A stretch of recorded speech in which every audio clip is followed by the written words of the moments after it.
Olá, meu nome é Camila Herrera e hoje eu vou falar um pouquinho sobre o meu TCC de artes visuais, que chama Quando a Terra Sonha, Reconexão com a Natureza através de um imaginário ecofeminista. Para entender um pouquinho melhor sobre essa obra, ela é uma instalação circular composta por uma pintura em algodão cru costurada em juta natural e 10 esculturas em cerâmica.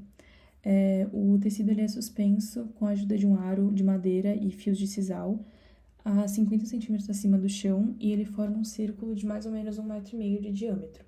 Logo embaixo desse tecido são posicionadas as esculturas com mais ou menos 20 centímetros de distância entre cada, e o tecido ele tem uma abertura de mais ou menos 80 centímetros para a entrada e a saída do público. Essa é uma instalação 100% natural, então os materiais incluem tecidos biodegradáveis, fibras naturais e tintas naturais que eu mesma faço, entre outros. As esculturas, inclusive, são feitas com argila de alta temperatura, que passam por 2 queimas, e algumas são finalizadas com esmaltes cerâmicos que são de origem mineral. E toda a madeira que foi utilizada e ainda vai ser utilizada para a montagem da obra é madeira de reflorestamento. A pintura, ela retrata uma cena fantasiosa na qual várias figuras híbridas que eu mesma crio, que unem corpos femininos com animais e elementos botânicos, interagem entre si com a paisagem natural ao seu redor. E dialogando com essa imagem, as esculturas elas exploram formas biomórficas que simbolizam essas relações entre o feminino e o natural, e também a vegetação imaginária que eu criei para esse mundo. Aqui eu coloquei 2 fotos da expografia para dar para visualizar um pouquinho melhor. Aqui eu coloquei o estudo digital da pintura, que eu sempre faço antes de começar de fato ela no tecido. E bom, esse trabalho ele nasce do meu desejo de instigar reflexões acerca da forma como o ser humano se relaciona entre si e com a natureza e com o mundo natural ao seu redor, né? Numa tentativa de recuperar conexões que eu sinto que foram perdidas ao longo do tempo. Então, eu quis dispor as obras de um modo quase ritualístico para criar uma instalação que atua na interseção entre mitologia, gênero e natureza, explorando como essas narrativas imaginárias e esse universo mítico pode ser uma poderosa fonte de ensinamento. Então, através dessa linguagem simbólica, eu construo uma espécie de mitologia pessoal aqui, que era centralizada no relacionamento interdependente e harmônico entre a mulher e a natureza. Então, essas figuras híbridas, elas se tornam representações alegóricas da nossa necessidade de reavaliar o sistema no qual a gente vive, que no caso é o patriarcado capitalista, né? E como resultado, a gente estabelecer novas relações entre o ser humano e a terra. Então, essa obra ela foi totalmente guiada por conceitos ecofeministas, e ela se torna um campo de resistência para a dominação masculina e apresenta um modo de existência centralizado na interconectividade entre todos os seres. Aqui eu coloquei minhas 3 principais referências artísticas, a Bebin Eilish, a Emma Talbot e a Ritika Merchant, que as 3 falam sobre a relação da mulher com a natureza através de uma linguagem bem simbólica, então eu quis mencionar elas aqui. E falando um pouco da teoria, né, essa obra ela estabelece um vínculo entre questões ecológicas e dinâmicas de gênero, que é a base do ecofeminismo.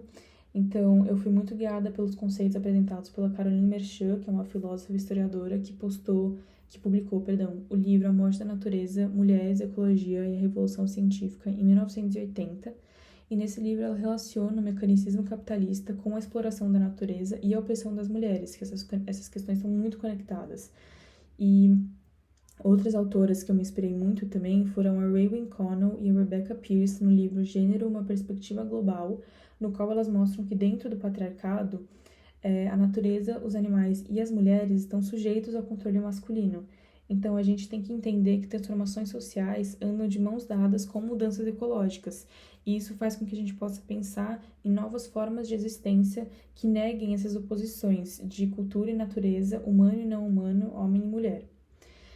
O mitólogo Joseph Campbell ele também entra um pouco nesse aspecto no seu livro Mitos para Viver, na questão da exploração sistemática do planeta e como isso fez com que os antigos sistemas mitológicos que guiavam os seres humanos fossem desacreditados. Então, essa deterioração das estruturas míticas, que era o que, né, que eu falei, guiava o ser humano, abriu espaço para um complexo de superioridade que foi desenvolvido pelo homem, que passou a se enxergar como o centro do universo. E como consequência disso, o homem rebaixou o mundo natural como um todo ao nível inferior ao dele. E aos poucos também a mulher foi sendo rebaixada a esse mesmo nível que a natureza tinha sido. E além disso, a Lucy Lippard, uma crítica e ativista, no seu livro Overlay, de 1983, estabelece um vínculo entre entendimentos ancestrais e preocupações contemporâneas. Então, ela explora como essa linguagem mítica pode restaurar possibilidades simbólicas na arte de hoje em dia, que é capaz de transformar desejo em realidade e desempenhar uma função social, que se estende desde metáforas da experiência humana, experiência feminina, até mudanças diretas. Então, nessa obra, eu busco, com uma integração sensível de arte e ativismo, criticar a separação moderna entre o humano e o natural e propor uma visão mais integrada de mundo. E por fim, eu coloquei aqui alguns processos das esculturas que ainda estão em argila. E aqui o processo da pintura, que tem um pouco da produção das tintas, do preparo do tecido e da confecção da pintura de fato. E para terminar, as referências bibliográficas. E é isso, obrigada.